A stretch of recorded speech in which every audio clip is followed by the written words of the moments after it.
আজকে আমি first potting করছি। এই ফার্স্ট পটিং আমি কিভাবে করব এবং কি মিডিয়া তৈরি করেছি এবং কোন পটে বসাচ্ছি এই সমস্ত কিছু আপনাদের সামনে ভিডিওতে নিখুঁতভাবে তুলে ধরবো। এবং আমি আপনাদেরকে কথা দিচ্ছি, এইভাবে যদি আপনারা বুগেনভেলিয়া নার্সারি থেকে এনে আপনার ছাদে বসান, আপনার কিন্তু একটি গাছও আর মরবে না। নমস্কার বন্ধুরা, আমি বাপন নিয়ে চলে এসেছি আজকে আবার একটি নতুন ভিডিও আপনাদের প্রিয় বং গ্রিন নেচার চ্যানেলে। কিছুদিন আগেই আপনারা আমার চ্যানেলে দুটি বুগেনভেলিয়ার ভিডিও দেখেছেন, একটি নার্সারি ভিজিটের ভিডিও এবং তার সঙ্গে সঙ্গে একটি আনবক্সিং ভিডিও। এখনকার ছাদ বাগানে বুগেনভেলিয়া বা কাগজ ফুল বা বাগান বিলাস যে নামেই আপনারা রাখুন না কেন, এই গাছটি নেই এমন ছাদ বাগান কিন্তু আর প্রায় দেখা যায় না বললেই চলে। এখন আর সেই আগেকার দিনের মতো নেই যে ওই 2-4খানা 10খানা 20খানা ভ্যারাইটি সেগুলোই আমরা বসাচ্ছি। এখন কিন্তু এই বাগান বিলাস বা বুগেনভেলিয়ার ভ্যারাইটি কিন্তু অসংখ্য চলে এসেছে। রং বেরঙের এই সমস্ত বুগেনভেলিয়াগুলো আমরা কিন্তু এখন প্রায় অনেক ছাদ বাগানেই দেখতে পাচ্ছি। আমি যে 10টি বুগেনভেলিয়া এনেছিলাম নার্সারি থেকে, সেই বুগেনভেলিয়াগুলো আজকে আমি ফার্স্ট পটিং করছি। এই ফার্স্ট পটিং আমি কিভাবে করব এবং কি মিডিয়া তৈরি করেছি এবং কোন পটে বসাচ্ছি এই সমস্ত কিছু আপনাদের সামনে ভিডিওতে নিখুঁতভাবে তুলে ধরবো। এবং আমি আপনাদেরকে কথা দিচ্ছি, এইভাবে যদি আপনারা বুগেনভেলিয়া নার্সারি থেকে এনে আপনার ছাদে বসান, আপনার কিন্তু একটি গাছও আর মরবে না। তাই চলুন দেখে নেওয়া যাক আমি এই বুগেনভেলিয়াগুলো কিভাবে ফার্স্ট পটিং করি।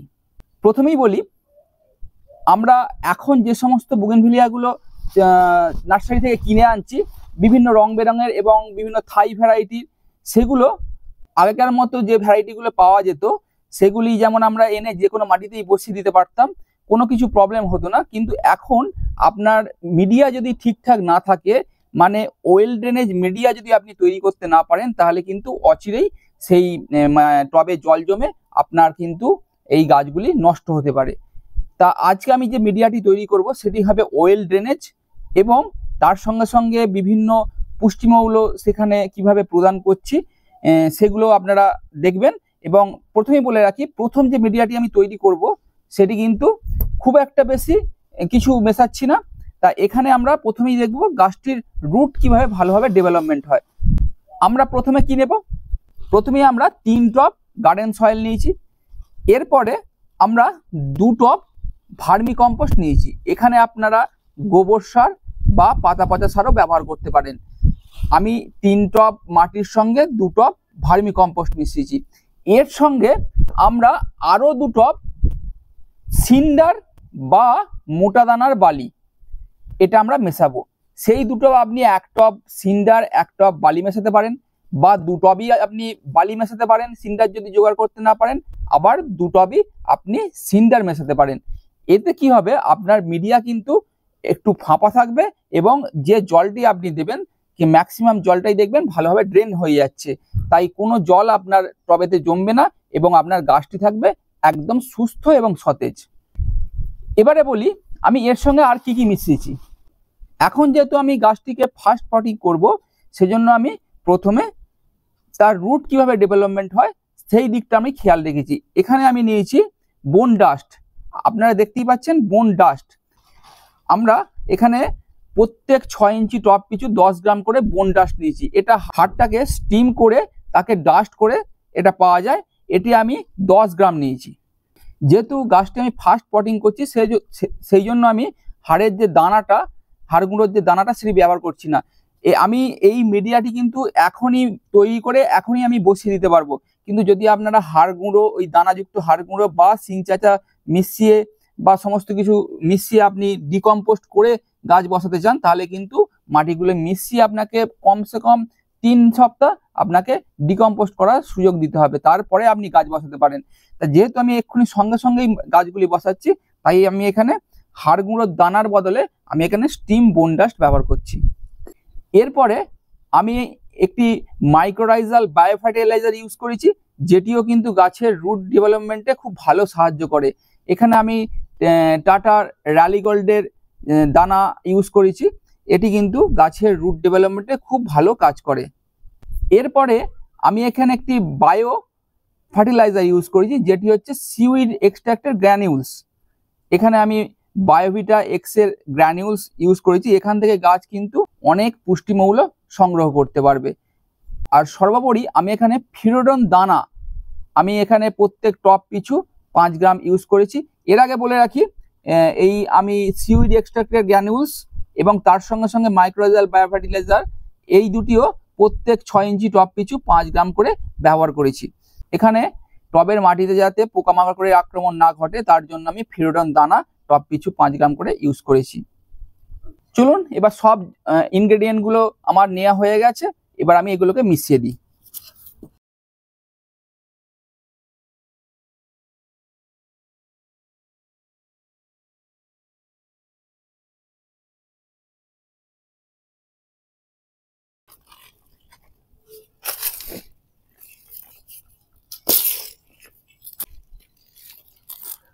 আরেকটি কথা বলে রাখি, যদি আপনারা স্টিম বোনডাস্টের পরিবর্তে সিঙ্গেল সুপার ফসফেট ব্যবহার করেন তাহলে কিন্তু ওই মাইক্রোরাইজাল বায়ো ফার্টিলাইজারটি ইউজ করবেন না। এবার আমরা দেখব যে কোন পটে আমরা ফার্স্ট পটিং করব। আমি সবসময় আপনাদেরকে বলবো নার্সারি থেকে আপনারা এনে সবসময় ফার্স্ট পটিং করবেন 6 ইঞ্চি পটে, তাহলে কিন্তু আপনার গাছের গ্রোথ নিয়ে কোনো চিন্তা করতে হবে না। গাছের গ্রোথটা সবসময় একই লেভেলে থাকবে এবং খুব তাড়াতাড়ি কিন্তু গাছটি বেড়ে উঠবে। এবার আমার মিডিয়া রেডি হয়ে গেছে। এবার আমি 6 ইঞ্চি একটা পট নিয়ে কিভাবে আমরা ফার্স্ট পটিং করছি দেখুন। এখানে যে আপনারা এই ড্রেনেজ হোলটি দেখতে পাচ্ছেন, এটি একটি উল্টানো খোলামকুচি দিয়ে ঢেকে দিলাম, দিয়ে তার উপরে সামান্য করে আমি বালি দিয়ে দেব, দিয়ে আমি এখানে মিডিয়া ভরে দিলাম। এবার এই মাটিগুলো একটুখানি ভরার পর আমরা যে কোনো একটি গাছকে নিচ্ছি, নিয়ে এটা দেখে নেব মোটামুটি কতটা অবধি মাটি ভরতে হবে। প্রথমে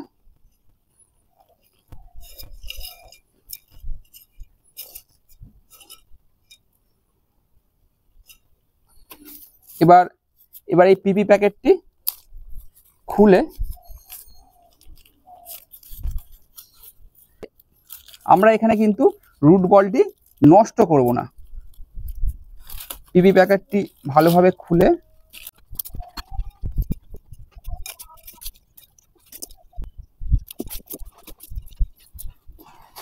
উপরে আমরা 1 ইঞ্চির মতো ফাঁকা রাখবো, রাখিয়ে পটিংটা হয়ে গেল।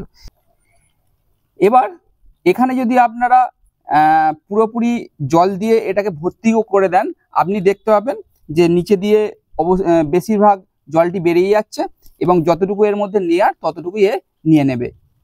এইভাবে যদি আপনারা ফার্স্ট পটিং করেন তাহলে কিন্তু আপনার একটি গাছও আর মরবে না এবং আমি কথা দিচ্ছি আপনাদের গাছের গ্রোথ কিন্তু প্রথম থেকেই খুব ভালোভাবে হবে। এবং এই যে বুগেনভেলিয়ার পরিচর্যা এরপর থেকে আমি কিভাবে করব, এরপরে একটি সিরিজ আসবে বুগেনভেলিয়ার। পরপর ভিডিওর মাধ্যমে আমি আপনাদেরকে বুগেনভেলিয়ার সার্বিক পরিচর্যা আমি আলোচনা করব। আজকে এ পর্যন্তই। ভিডিওটি ভালো লেগে থাকলে অবশ্যই লাইক করবেন, আর এরকম ছাদ বাগান বিষয়ক আরও অন্যান্য ভিডিও দেখতে হলে অবশ্যই বং গ্রিন নেচার চ্যানেলটিকে সাবস্ক্রাইব করে রাখবেন। ধন্যবাদ।